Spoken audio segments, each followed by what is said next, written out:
ความเจ็บและท่วมคมคืนเป็นสาวกลางคืนลำบากยากหนาถูกสังคมกล่าวขานประนามนินทาเขาหาว่าผู้หญิงกลางคืนบ่ดีแต่ความจริงชีวิตมีความจำเป็นครอบครัวอยากเห็นดูแลเลี้ยงน้อง3 คนถ้าของสิเขาอยากหักแท้เลือดคนจำต้องสู้เพราะจนเป็นคนผู้หญิงกลางคืนยิ้มแย้มแจ่มใสบ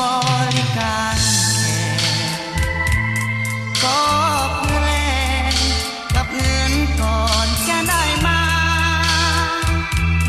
มีไทยห่วงข้างในคือหยาดน้ำตาแต่จำเป็นน้